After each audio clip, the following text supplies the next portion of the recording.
pukul 6.30 pagi, ratusan anak buah kapal atau ABK Indonesia berkumpul di sebuah pelabuhan Tongkang Pingtung di Taiwan Selatan untuk melaksanakan sholat Idul Fitri.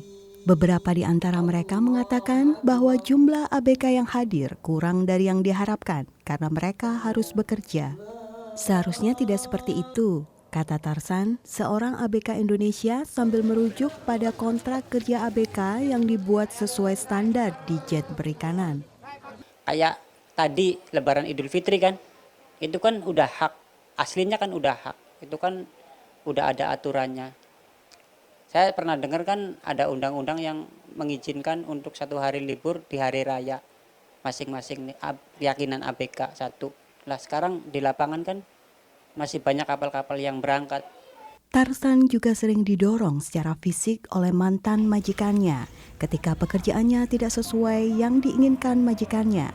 Namun, ia tidak pernah melaporkan kekerasan tersebut ke Ditjen Perikanan karena takut akan dampak negatifnya.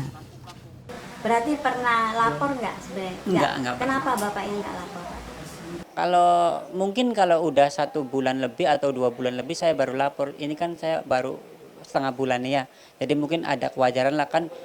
Sebelum saya juga di kantor itu ada yang 3 bulan, ada yang 2 bulan. Jadi saya sabar aja dulu lah. Mungkin besok ataupun lusa mudah-mudahan ada job sama saya. Terus saya juga nggak pengen cari masalah sama kantor lah. Takutnya saya cari masalah sama kantor dipersulit lagi ntar. Jadi repot kitanya tuh. Pengalaman Tarsan hanyalah sebagian kecil dari penganiayaan yang dialami pekerja migran yang bekerja di kapal penangkapan ikan perairan Taiwan yang jauh.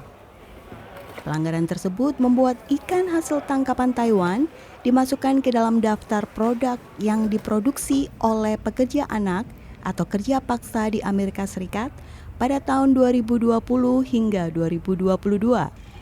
Taiwan berharap produk tersebut tidak dimasukkan dalam daftar berikutnya yang akan dirilis pada akhir tahun ini karena merasa sudah ada kemajuan yang telah dicapai.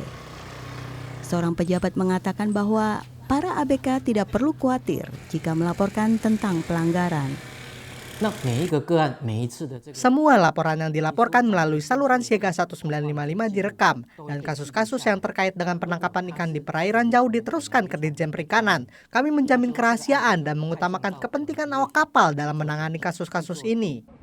Untuk mendapatkan bayaran saja sudah menjadi cobaan berat bagi sebagian ABK ini dan mereka membutuhkan pengarahan dari kelompok pekerja migran untuk membantu permasalahan mereka. Ada nggak gaji yang nggak dibayarkan? Oh, kalau kasus yang ABK nggak menerima gaji. Pernah sih kami menangani pada tahun kemarin, akhir tahun kayaknya, di 2023 kemarin, 12 ABK sepertinya kalau nggak salah itu 10 bulan, 1 kapal, yang 1 kapal itu 7 ABK, 6 bulanan. FOSPI, Asosiasi ABK Indonesia terbesar di Taiwan, membantu penyelesaian masalah ini dengan melakukan mediasi, melibatkan berbagai pihak termasuk GLJ, kelompok hak buruh dari Amerika Serikat. Untuk bermediasi menyelesaikan masalah 19 gaji ini. Jadi dari FOSPI dengan GLJ terus dengan Perikanan Kaohsiung untuk menyelesaikan masalah ini. Lalu bisa terselesaikan. Ketika para ABK menerima gaji, Muzakir mengatakan ada berbagai jumlah yang dipotong oleh agensi sebagai biaya administrasi karena memungut biaya penempatan kerja adalah tindakan yang ilegal. Hal yang semakin memperumit masalah ini adalah kenyataan bahwa sebagian besar kapal penangkap ikan perairan jarak jauh Taiwan tidak memiliki Wi-Fi di kapalnya. Menurut Ditjen Perikanan, hanya 98 kapal dari 1.000 kapal penangkap ikan perairan jauh di negara ini yang memiliki instalasi Wi-Fi. Mereka tidak memiliki Wi-Fi di laut, jadi mereka tidak memiliki sarana komunikasi dengan keluarga mereka selama beberapa bulan. Mereka hanya bisa menghubungi keluarga mereka saat mereka berlabuh di pelabuhan. Dan itu satu-satunya waktu mereka untuk bisa memastikan bahwa keluarga mereka telah menerima gaji. Dan biasanya jawabannya adalah tidak, atau mungkin tidak terlalu banyak, ada potongan besar. Menurut LSM, masalah serius lainnya dalam industri ini adalah jam kerja yang berlebihan. Hal ini tetap terjadi meskipun Taiwan telah menetapkan jam istirahat minimal 6 jam tidur tanpa gangguan per hari dan setidaknya 77 jam istirahat setiap 7 hari. If they're on the fishing site, Jika mereka berada di lokasi penangkapan ikan, biasanya mereka harus bekerja tanpa henti untuk waktu yang sangat lama karena itu demi keuntungan pemilik. Manusia bukanlah mesin. Kalian tidak boleh membiarkan mereka bekerja seperti itu. Mereka bisa sakit, bahkan bisa mati karena hal itu. Dijen Perikanan memberikan keterangan yang berbeda.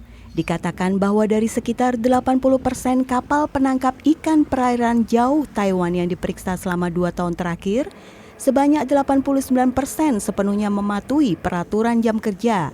Selain itu, tidak ada pelanggaran terkait upah yang dilaporkan pada 95% kapal yang diperiksa dalam periode yang sama. Sebagai contoh, langkah yang diambil untuk melindungi hak-hak ABK, Dijen Perikanan merujuk pada wawancara yang pernah dilakukan dengan awak kapal di pelabuhan perikanan yang dirancang untuk menemukan pelanggaran ketenagakerjaan. Namun, beberapa LSM meragukan efektivitasnya dan mengatakan bahwa hal tersebut telah dijadwalkan sebelumnya sehingga para ABK dapat dipengaruhi untuk memberikan jawaban tertentu. so actually the owners and Para pemilik dan agensi, mereka tahu bahwa mereka akan diwawancarai. Mereka punya kesempatan untuk memberitahu mereka apa yang harus dikatakan dan apa yang tidak boleh dikatakan.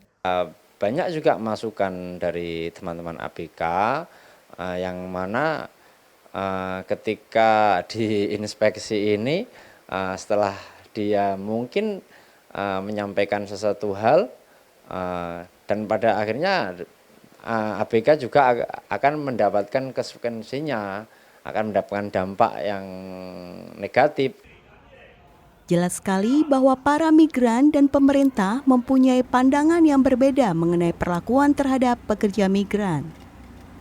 Pandangan mana yang berlaku kemungkinan besar akan menentukan nasib Taiwan ketika Amerika Serikat menerbitkan daftar produk-produk yang dihasilkan melalui kerja paksa. Soundlin, Miralux, Ricky melaporkan dari Tongkang Pingtung untuk CNA.